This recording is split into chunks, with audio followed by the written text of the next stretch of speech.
Four countries are trying to buy Canadian oil right now: Japan, South Korea, India, Europe. 6 months ago, not one of them was calling. Something changed. Something that turned Canada into the most important energy country on the planet. And it started with one decision America made: the Strait of Hormuz, the most important energy corridor on Earth. 20% of the world's oil flows through it. 20% of the world's natural gas. 3,000 ships a month threading through a choke point barely 20 miles wide. As of Friday, the corridor shut down. The vulnerability was always obvious. Iran on one side, Oman on the other. Any regional power could close it in hours. Energy analysts warned about this for decades. Most countries ignored it because Middle East oil was cheap, until the alternatives became the only option. Trading houses pulled their ships. Crude carriers from the Gulf stopped loading. Tanker after tanker sitting idle in open water, going nowhere. Oil closed at $72 Friday afternoon. Analysts are projecting $80 when markets open Monday morning. Some are saying $100. One said $150 if the corridor stays closed even one day. Every country that routes energy through the Middle East just lost access to it. But one country doesn't route energy through the Middle East. That country is Canada. And here is what Canada has right now: a pipeline running to the Pacific Ocean. 890,000 barrels of oil flowing west every single day. Not to United States, to Asia. An LNG terminal on the coast of British Columbia shipping natural gas to South Korea. 170 ships a year at full capacity. 163 billion barrels of proven oil reserves, fourth largest on Earth. 6 million barrels a day in production. And a route that doesn't touch the Strait of Hormuz, doesn't touch the Red Sea, doesn't cross a single geopolitical choke point. 10 days to Asia. The Middle East route takes 20 days, if it is even open. Every country that just lost their energy corridor is now looking at the only country that doesn't need one. And that country has been ready for this moment. India. 1.4 billion people. 90% of their oil imported. Half of it was flowing through the corridor that just shut down. Less than 10 days of emergency reserves. That is it. Their top diplomat turned to Canada and said 7 words. "We are willing to buy whatever Canada is offering. Whatever. Not some. Not we would like to discuss. Whatever Canada is offering." That is not the language of negotiation. That is the language of desperation met with opportunity. Japan imports nearly all its energy. Exposed. South Korea already buying Canadian LNG, the smartest energy security deal they ever signed. Europe spent years cutting dependence on Russian gas. Now the Middle East route is at risk too. 4 countries, all looking at the same supplier. Oil, gas, LNG, uranium. One country has all 4 with a route that avoids every choke point on Earth. And every one of these countries knows it. Now here's the part that makes this hit differently. The United States put 25% tariffs on Canadian energy. Called Canada the 51st state. Told the world, we don't need Canada. Then the Strait of Hormuz shut down and the world's primary energy corridor went dark.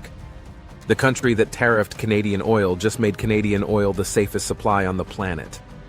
The country that said, we don't need you, just created the crisis that proves they do.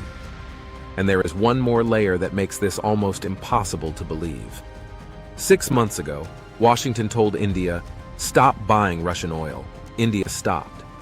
Replaced it with Gulf oil routed through the Strait of Hormuz. The exact oil that cannot move right now. America forced India off Russian oil. Then the corridor India needed shut down. And now India is buying Canadian. The United States did not just insult Canada. The United States built Canada's customer base by accident. And here is where the timing becomes extraordinary. February 26th, India's High Commissioner says publicly that Canada should behave like a global power. February 27th, Canada's Prime Minister lands in Mumbai. 4-day trade visit. Same day, India's Energy Minister says, we will buy whatever you are offering. Same day, Saskatchewan's premier meets India's Atomic Energy Department. A uranium deal worth $2.8 billion.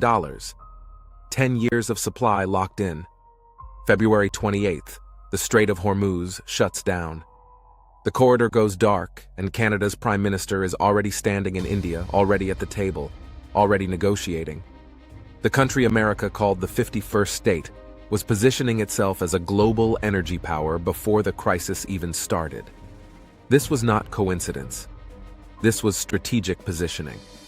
While Washington focused on tariff threats, Ottawa was building relationships that matter when crisis hits. When the crisis arrived, Canada was not scrambling to respond. Canada was already in position. The deals go far beyond oil. India wants a 10-fold increase in nuclear power generation. Canada is the world's second-largest uranium producer, locked in for a decade. India wants to triple its natural gas consumption. Canada has 7 LNG projects in development, 2 just fast-tracked in the past month. Both countries relaunched comprehensive trade agreement negotiations. $50 billion in bilateral trade by 2030. Now let me show you how Canada got here, because this did not happen by accident.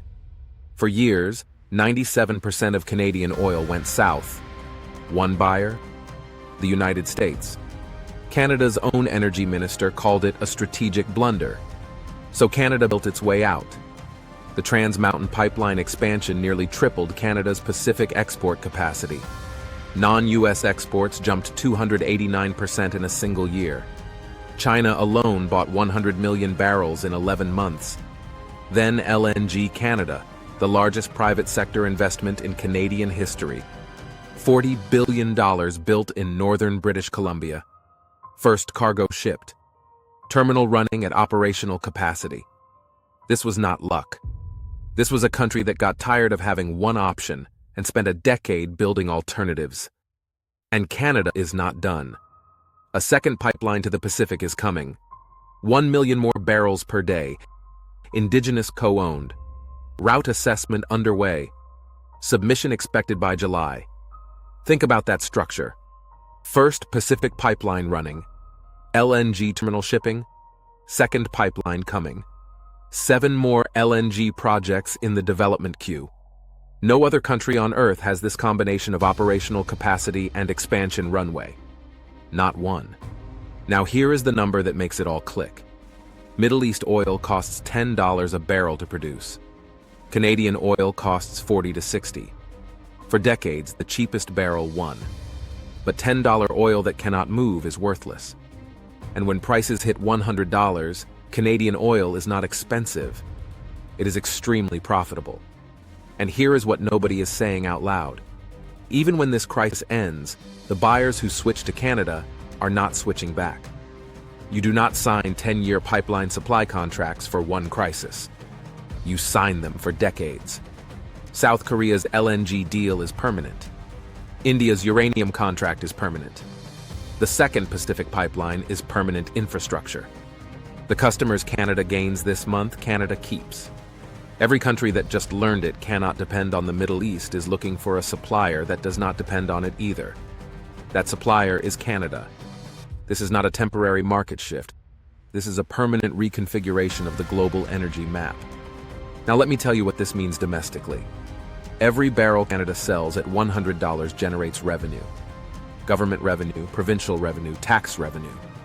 TMX alone returned $1.7 billion to the federal government last year.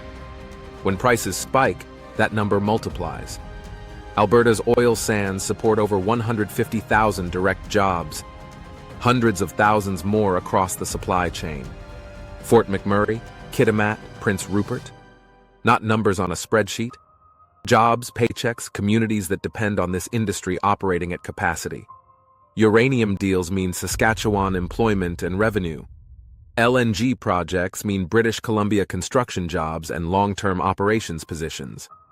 Pipeline construction means thousands of jobs distributed across multiple provinces.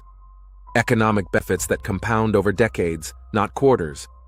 18 months ago, you were told Canada had no choice. Today, Canada has more choices than it has ever had. And every one of them was built, not given. Let me put the full picture together. 18 months ago, 51st state rhetoric. 25% tariffs. America doesn't need Canada. Canada was supposed to fold under pressure. That was 18 months ago. Today, 163 billion barrels in proven reserves.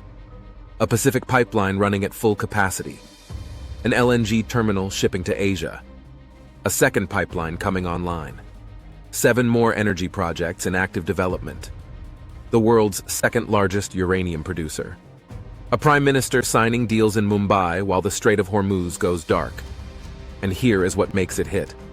America tariffed Canadian energy to apply pressure. Then the energy corridor America depended on shut down, and Canadian energy became the most valuable commodity on Earth.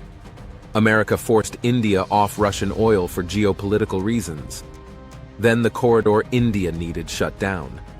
America said Canada had no choice. Then created a world where Canada has more energy security options than anyone. Every move designed to weaken Canada made Canada structurally stronger. India is lining up. Japan is lining up. South Korea already signed. Europe is watching closely. They called it the 51st state. Look at who is lining up now. The world spent 50 years routing energy through the Middle East because it was cheap and the infrastructure was already there. One country quietly built pipelines to the Pacific, while everyone else assumed the old system would last forever. That country is Canada. And that foresight is about to pay dividends measured in decades, not years. What happens next depends on how long the strait stays closed and how quickly these new customers lock in long-term supply agreements. But the structural shift is already locked in. Canada is no longer a regional energy supplier dependent on American goodwill. Canada is a global energy power with customers on 3 continents and infrastructure that bypasses every major geopolitical risk point on the planet. The 51st state just became the country the world cannot afford to ignore.